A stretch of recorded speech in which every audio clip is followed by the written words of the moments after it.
የመጀመሪያ አስተምሮታቸውን እየተዉ ወደ ስተት ትምህርት ወደ ኑፋቄ እየገቡ እንደሆነ እያስተዋል ነው የምንገኘው። ማርያም ማለት መርታ መንግስተ ሰማያት የምታስገባ ማለት ነው። ማርያም ብቻ አይደለችም። በነገራችን ላይ መርታ ሰዎችን መንግስተ ሰማያት የምታስገባው መርታ መንግስተ ሰማያት ከተባለ በር ኢየሱስ ክርስቶስ የምታደርስ ማለት ነው። እንደዚህ አይነት ትርጓሜ የለውም። ውዳሴ ማርያም ትርጓሜው ዘሰሉስ ላይ ምንድን ያለን? ምእመናንን መርታ ገነት መንግስተ ሰማያት አግብታለችና። ተመልከቱ፣ መንግስተ ሰማያት ሰዎችን ያስገባች ማነች ነው የሚለን? ማርያም ነች ይለናል። ይሄ ደግሞ ክህደት ነው።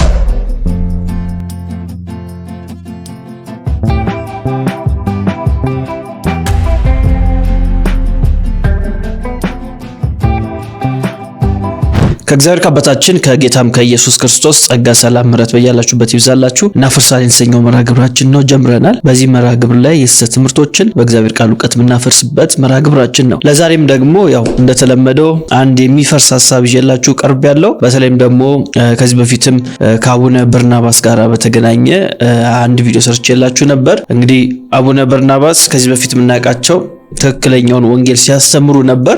በዛም ደግሞ ይበሉ ደስ የሚያሰኝ ነው በዚህ ቀጥሉ የሚል ሐሳቦችን ስናስተላልፍ ነበር። ከዛ በኋላ ግን በተለያየ ምክንያቱ ባልታወቀ ሁኔታ የመጀመሪያ አስተምሮታቸውን እየተዉ ወደ ስተት ትምህርት ወደ ኑፋቄ እየገቡ እንደሆነ እያስተዋል ነው የምንገኘው።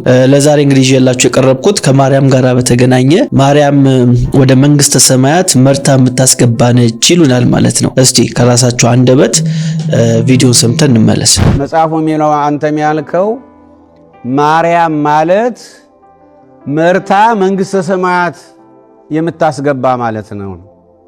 መርታ መንግስተ ሰማያት የምታስገባ ማለት መርታ መንግስተ ሰማያት ከተባለ በር ኢየሱስ ክርስቶስ የምታደርስ ማለት ነው።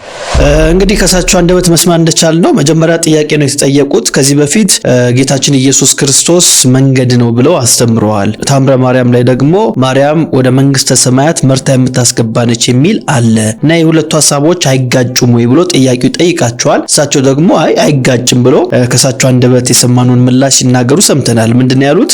ማርያም ማለት መርታ መንግስተ ሰማያት የምታስገባ ማለት ነው። መርታ መንግስተ ሰማያት የምታስገባ ማለት መርታ መንግስተ ሰማያት ከተባለ በር፣ ተመልከቱ፣ መርታ መንግስተ ሰማያት ከተባለ በር ወደ ኢየሱስ ክርስቶስ የምታደርስ ማለት ነው በማለት በቃ ታይቶ የማይታወቅ ትርጓሜ ሲሰጡ ሰማናቸው ማለት ነው። በጣም ነው የሚያሳዝነው። እንግዲህ ደገኛ ትምህርት የነበራቸው አባት እንደሆኑ እናውቃለን። ግን ያው ሰው ደግሞ ሲሳሳት ይህ ልክ አይደለም ብለን ጠቆም ደግሞ የኛ ኃላፊነት ነውና ይህ አስተምሮታቸው በጣም ስህተት የሆነ አስተምሮ ነው። ማርያም በየትኛውም አግባብ ወደ መንግስተ ሰማያት መርታ የምታስገባ አይደለችም። እንደዚህ አይነት ትርጓሜ በመጽሐፍ ቅዱሳችን በሐዋርያቶቹ ትምህርት የለም። አሁን ምንድን ያሉት? ማርያም ማለት ብሎ ነው የተረጎሙት። ማርያም የሚለው ስም እንደዚህ አይነት ትርጓሜ ይይዛል ወይ ካል አይዝም፣ በፍጹም አይዝም። እንደዚህ አይነት ትርጓሜ የለውም። ለምሳሌ እስቲ መነሻ የተደረገው ከታምረ ማርያም ነው። ታምረ ማርያም ላይ እንደዚህ የሚል ሐሳብ አለ።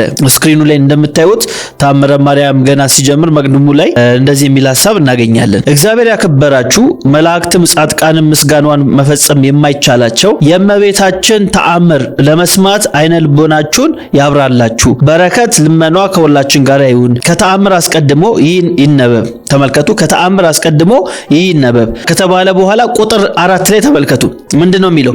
በዕብራይስጥ ማርያም የምትባል የእመቤታችን ክብሯን፣ ልዕልናዋን፣ ምስጋናዋን በልቦናችሁ አሳድሩት አኑሩት ይላል። በምን? በዕብራይስጥ ማርያም የምትባል ካለን በኋላ ቁጥር 5 ላይ ማርያም ማለት መንግስተ ሰማያት መርታ የምታስገባ ማለት ነው ይለናል። በፍጹም ስህተት ነው።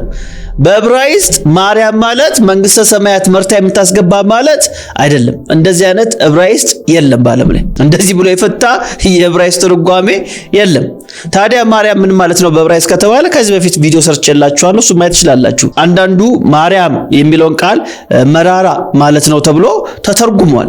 አንዳንድ የዕብራይስጥ ትርጓሜ ላይ ማግኘት እንችላለን ማለት ነው። ከዛ ውጪ ማርያም ማለት መንግስተ ሰማያት መርታ ነው የምታስገባው የሚል ትርጉም በዕብራይስጥ የለም። እንደዛ አይነት ትርጓሜ የለውም። ስለዚህ የመጽሐፍ አንደኛ ዕብራይስጡንም አያውቀውም፣ ሁለተኛ ስነ መለኮታዊውንም ሐሳብ አያውቅም። እንግዲህ ታምረ ማርያም የጻፉ ጸሐፊያኖቹ አያውቁትም። ስለዚህ አሁን ማርያም ማለት መንግስተ ሰማያት መርታ የምታስገባ ማለት ነው ካለ በኋላ ጸሐፊው ቁጥር 6 ላይ እመቤታችን ማርያም ዓለም ሳይፈጠር በአምላክ ልቦና ታስባ ትኖር ነበር፣ ፍጥረት ሁሉ እመቤታችንን ለማመስገን ተፈጠረ፣ አዳምና ሔዋንም እመቤታችን ከነሱ ልትወለድ ተፈጠሩ ይላል። ይሄ ደግሞ ሌላ ኑፋቄ ነው። የዓለም ሕዝብ ወይም ፍጥረት ሁሉ እመቤታችንን ማርያምን ለማመስገን አልተፈጠርንም። እግዚአብሔር ዘፍጥረት ምዕራፍ 1 ቁጥር 26 ላይ እግዚአብሔር ማለት ሰውን በመልካችን እንደ ምሳሌያችን እንፍጠር ካለ በኋላ ምን እንዲያደርግ እንዲገዛ ተፈጥሯል፣ ምድርን እንዲገዛ። ከዛ ያው እግዚአብሔርን እያመለከ ራሱን ለእግዚአብሔር እያስገዛ ከዛ ደግሞ ምድርን እየገዛ እንዲኖር ነው ሰው የተፈጠረው። ከዛ ውጪ ማርያምን ለማመስገን የተፈጠረ ፍጥረት የለም። የመፈጠራችን ምክንያት ማርያምን ለማመስገን ነው የሚል በብሉይ ኪዳንም በአዲስ ኪዳንም እንደዚህ አይነት ንባብ አናገኝም። ወደ ተነሳንበት ሐሳብ ስንመጣ ማርያም ማለት መንግስተ ሰማያት መርታ የምታስገባ ማለት ነው ይለናል ታምረ ማርያም ላይ ብቻ አይደለም፣ ውዳሴ ማርያም ላይ ሄደን ማየት እንችላለን። ትርጓሜው ላይ እንደዚህ የሚል ሐሳብ እናገኛለን። አንድም መርህ ለመንግስተ ሰማያት ማለት ነው፣ ምዕመናንን መርታ ገነት መንግስተ ሰማያት አግብታለችና። ተመልከቱ፣ ማርያም ማለት ምን ማለት ነው? መርህ ለመንግስተ ሰማያት ማለት ነው። አንድም መርህ ለመንግስተ ሰማያት ማለት ነው ካለ በኋላ ምዕመናንን መርታ ገነት መንግስተ ሰማያት አግብታለችና። አሁን አቡነ በርናባስ እንዴት ብሎ ነው የተረጎሙት? አቡነ በርናባስ ሲተረጉሙ መንግስተ ሰማያት መርታ የምታስገባለች ማለት እሷ እየመራች መሪውና በር ከሆነው የመንግስተ ሰማያት በር ወደ ሆነው ወደ ኢየሱስ ክርስቶስ ታደርሳለች ማለት ነው አሉ። እንደዚህ አይነት ትርጓሜ የለውም። ውዳሴ ማርያም ትርጓሜው ዘሰሉስ ላይ ምንድን ያለን? ምዕመናንን መርታ ገነት መንግስተ ሰማያት አግብታለችና። ተመልከቱ፣ መንግስተ ሰማያት ሰዎችን ያስገባች ማነች ነው የሚለን? ማርያም ነች ይለናል። ይሄ ደግሞ ክህደት ነው። አቡነ በርናባስ እንደተናገሩት አይደለም። የእሳቸውም ትርጓሜም አያስኬድም። እንደዚህ አይነት ትርጓሜም የለም። ሲቀጥል በቤተ ክርስቲያኒቷ ትርጓሜ መሰረት የውዳሴ ማርያም ትርጓሜ ነው ያነበብኩላችሁ። ትርጓሜው ምንድነው የሚለን? መንግስተ ሰማያት ወይም ገነት መንግስተ ሰማያት አግብታለችና። ማንን? ምዕመናንን። እንዴ ማርያም ገነትና መንግስተ ሰማያት የማስገባት ስልጣን አላት እንዴ? የላትም። ሰው ኢየሱስ ክርስቶስን ሲያምን ነው የእግዚአብሔር ልጅ ይሆናል፣ መንግስተ ሰማያት ይገባል፣ ወይም የገነት ወራሽ ይሆናል፣ የመንግስቱ ወራሽ ይሆናል። ከዛ ውጪ ምዕመናንን አማኞችን መንግስተ ሰማያት ገነት የምታስገባ ማርያም የለችም። እንደዚህ አይነት ስልጣን አውቶሪቲ መብት እግዚአብሔር አልሰጣትም። ሌላም በቤተክርስቲያኒቷ ውስጥ ያለ አንድ ደግሞ መጽሐፍ ላሳያችሁ። የሉቃስ ወንጌል አንድምታ። የሉቃስ ወንጌል አንድምታ ላይ ደግሞ እንደዚህ ይላል። ማርያም ማለት መርህ ለመንግስተ ሰማያት ማለት ነው፣ ምዕመናንን እየመራች ገነት መንግስተ ሰማያት ታገባለችና። ተመልከቱ፣ የሉቃስ ወንጌል አንድምታ የራሷ የቤተክርስቲያኒቷ አንድምታ ምንድነው የሚለን? ማርያም ምዕመናንን እየመራች ገነት መንግስተ ሰማያት ታገባለችና። ምን ታደርጋለች? ታገባለችና በማለት ተጽፏል። ውዳሴ ማርያም ላይ ያለውን በደንብ ተመልከቱት። ቃሉን አግብታለችና ነው የሚለን። ውዳሴ ማርያም ላይ ትርጓሜው ላይ አግብታለች፣ ኦሬዲ ምዕመናንን አድርጋለች፣ አግብታለች ገነት መንግስተ ሰማያት ይለናል። የሉቃስ ወንጌል ትርጓሜ ላይ ደግሞ ምንድነው የሚለን? መንግስተ ሰማያት ታገባለችና፣ ወደፊት ታገባለችና ብሎ ተርጉሟል። የውዳሴ ማርያም ትርጓሜም የሉቃስ ወንጌል ትርጓሜም። ታዲያ አቡነ በርናባስ ይህንን ሐሳብ አላዩትም? ያው የቤተክርስቲያኒቷ ትርጓሜ ይህን ነው የሚለው።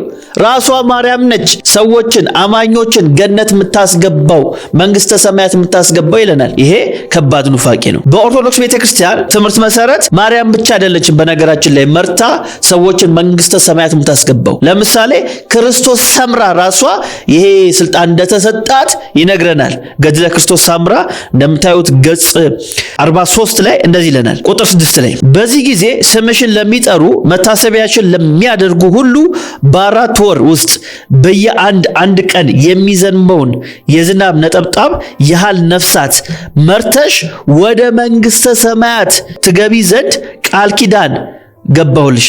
አያችሁ፣ ሰዎችን ታስገቢ ዘንድ ምን ሰጠሁሽ?